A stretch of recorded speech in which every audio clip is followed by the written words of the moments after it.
Greetings MMA jobbers. 안녕하세요 여러분, 세계 10격자를 TITUFC 렉시입니다. 자, 제가 예상 영상에서 이번에는 은가누가 무조건 KO로 이긴다고, 길어도 2라운드 안에 KO로 미오치치를 잡을 거라고 하지 않았습니까? 그래서 제 예상에서 토시 하나 틀리지 않고 정확하게 경기가 흘러갔습니다. 자, 경기 분석을 시작하기 전에 제가 하나 말하고 싶은 게, 이번 경기에서 미오치치의 승을 예상한 사람들이 꼭 다 그런 건 아니지만 너무 감성적으로 예상을 했습니다. 저는 은가누가 제 최애 파이터 알롭스키를 KO 시켰는데도 은가누가 이길 거라고, 은가누가 예전의 은가누가 아니라고 아주 냉철한 예상을 하지 않았습니까? 근데 미오치치 바들은 우리 미오치치님의 손목 굵기, 지구 최강 소방관, 딸바보, 헤비급 역대 최강, 인성갑, 돌주먹, TRT 너는 모르겠지만 우리 미오치치님께서는 챔피언의 심장을 가지고 있다고, 이런 식으로 논리적인 예상이 아니라 너무 감성적인 예상을 했습니다. 그게 바로 세계 10격자랄 TRT와 MMA jobbers들의 차이입니다. 알겠습니까? 제가 미오치치 안티라고요? 여러분, 전 미오치치 은가누 1차전, 미오치치 코미어 2, 3차전에서 모두 미오치치 승리를 예상하고 모두 다 정확하게 맞춘 세계의 10격자랄 TRT입니다. 자, 그리고 보통 폭발력을 많이 사용하는 KO 전문가들이 1라운드가 지나면 보통 미오치치 같은 완성형 파이터한테 잡힌다는 이런 얘기가 많은데, 물론 원래 보통은 그렇습니다. 자, 근데 은가누는 사람이 아닙니다. 보통 선수들한테 적용되는 이론을 은가누 같은 비인간적인 파이터한테 대입을 한다? 이거는 성립되지 않습니다. 알겠습니까? 구독과 좋아요 부탁해요. 알람 설정까지. 아하!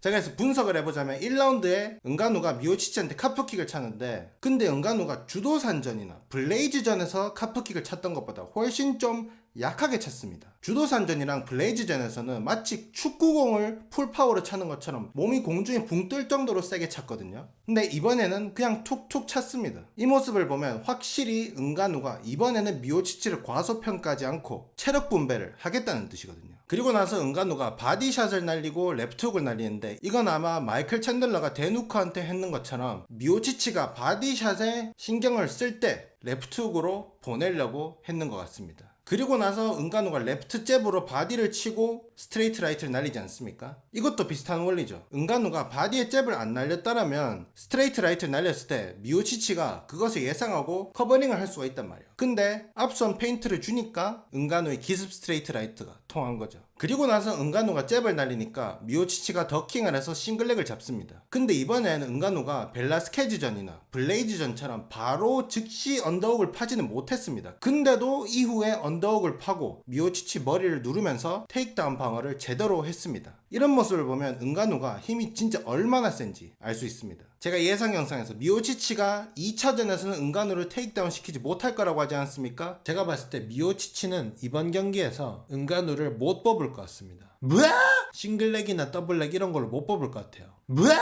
그래서 제가 정확하게 맞추지 않았습니까? 그리고 나서 은가누가 미오치치 백을 잡고 갑자기 미오치치한테 테이크다운을 시도했거든요. 이거는 아마 미오치치를 테이크다운 시켜서 파운딩을 꽂아서 끝내겠다는 마인드였던 것 같습니다. 자, 근데 여기서 문제가 뭐냐? 이거는 은가누의 판단 미스죠. 왜냐? 지금 1라운드에 아무리 은가누가 미오치치한테 레슬링에서 힘으로 우위를 점하더라도 그래도 은가누는 근본이 타격가고 미오치치는 근본이 레슬러란 말이에요. 그렇기 때문에 근본이 레슬러인 미오치치한테 근본이 타격가인 은가누가 테이크다운을 시도하는 거, 이거는 정말 판단 미스죠. 그리고 제가 미오치치 완전 분석 영상에서 말했던 미오치치의 타격 디펜스, 상대가 오버핸드 라이트 날리면 본인 왼팔을 들어서 방어. 자, 근데 1라운드는 미오치치가 확실히 진 거는 맞습니다. 근데 딱히 그렇게 나쁘진 않았어요. 왜냐? 일단 미오치치가 그렇게 엄청 막 큰 데미지도 없었고, 만약에 이렇게 1, 2라운드를 살아남게 된다면 미오치치도 어쩌면 후반 라운드로 가서 은가누가 체력이 떨어졌을 때 레슬링 운영으로 어쩌면 이길 수도 있었습니다. 자, 그리고 2라운드에 미오치치가 잽을 날리니까 카운터로 은가누가 카프킥을 날리거든요. 자, 근데 보통은 카프킥을 날리고 상대가 잽이나 스트레이트 라이트로 카운터를 치면 카프킥을 찾는 쪽이 데미지를 받습니다. 왜냐? 본인이 카운터를 당한 거니까. 근데 여기서는 다른 점이 뭐냐? 미오치치가 잽을 먼저 날리고 거기에 대한 카운터로 은가누가 카프킥을 찾거든요. 그래서 이 상황에서는 카운터를 당한 사람은 미오치치거든요. 그렇기 때문에 미오치치가 카프킥으로 데미지를 훨씬 많이 입었죠. 그리고 나서 미오치치가 은가누한테 랩투훅으로 바디샷을 날립니다. 이건 정말 좋죠. 왜냐? 경기가 만약 장기전으로 가게 된다면 바디샷을 몇 번 툭툭 쳐주면서 은가누의 체력을 깎아먹을 수가 있거든요. 자, 그리고 나서 은가누가 스트레이트 라이트를 날리고 랩투훅으로 후속타를 치는데 이거를 맞고 미오치치가 낙다운을 당하게 됩니다. 근데 여기서 진짜 무서운 게 뭐냐? 이거는 은가누가 풀파워로 때린 것도 아니었습니다. 그냥 제가 봤을 때 거의 한 70%, 많아도 80% 파워로 때린 것 같거든요. 근데 그것도 너무나도 세서 미오치치가 맞고 낙다운을 당하게 된 거죠. 자, 그리고 나서 피니시 장면에서 은가누의 괴물 같은 피지컬이 다시 나옵니다. 은가누가 랩투훅을 정말 크게 휘둘러서 미스를 했거든요. 그때 미오치치가 돌주먹 라이트로 은가누의 턱에 제대로 꽂았습니다. 자, 근데 보통 다른 선수들은 미오치치한테 이렇게 카운트를 맞게 된다면 낙다운을 당하거나 최소 다리가 엄청 심하게 풀릴 거란 말이에요. 근데 은가누는 그걸 버텼습니다. 그리고 나서 미오치치가 잽을 날릴 때 은가누가 본인의 랩투 카운터로 미오치치를 낙다운 시켰습니다. 여기서 미오치치 판단 미스는 어떤 선수도 은가누랑 맞불 붙을 생각을 하면 안 됩니다. 미오치치의 맷집, 미오치치의 펀치력으로 은가누의 맷집, 은가누의 펀치력에 맞불 붙는 거는 이건 엄청난 판단 미스죠. 이때 미오치치가 뭘 했었어야 했느냐? 도망다니면서 회복하면서 어떻게든 2라운드 버텨내고 장기전을 보자, 이렇게 생각을 했었어야 했어요. 근데 이미 직전에 낙다운을 당한 상태여서 정신도 없고 아마 그런 판단을 할 여유가 없었을 것 같습니다. 그리고 나서 은가누가 망치로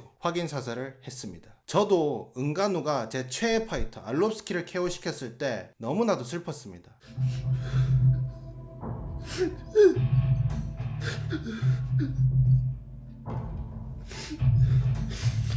정말 3일간 침대에 들어 누웠습니다. 제가 은가누 피해자 선배로서 말씀드리겠습니다. 시간이 다 해결해 줍니다. 여기서 잠깐! 여러분, UFC 전 챔피언 출신 중에 경기를 한번 졌다 하면 엄청 띠꺼워지고 상대가 이긴 이유는 로또를 딴 것이라며 본인의 패배를 받아들이지 못하고 상대의 승리를 폄하하고 리매치를 받을 때까지 1년도 넘게 기다리는 선수는 과연 누굴까요? 정답은 그렇습니다. 스티페 미오징징입니다. 이번에도 스티페 미오징징은 은가누와의 3차전을 받기 위해 왜 나 3차전 바로 안 줘?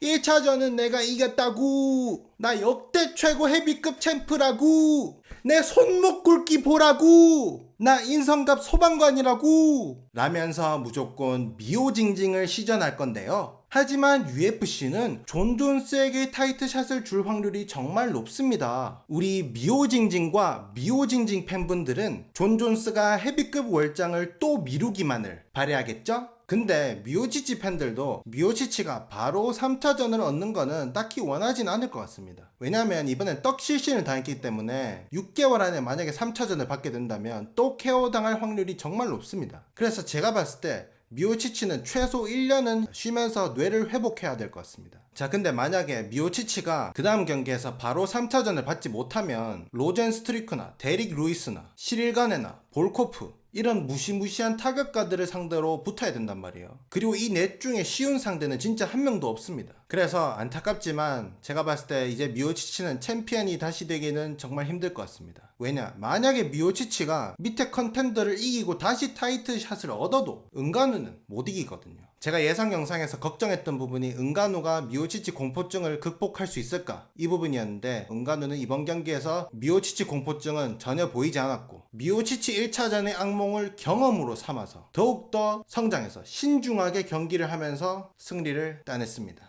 은가누는 정말 축하하고 미오치치와 미오치치 팬분들은 몸과 마음 잘 조리하시길 바랍니다. 알겠습니까? 그래서 이번 영상 여기까지 하도록 하고 다음 영상에서 보도록 하겠습니다. 안녕히 계세요. Francis Ngannou finally breaks through and becomes the undisputed UFC heavyweight champion of the world. Legendary Polish Power. Korean power also.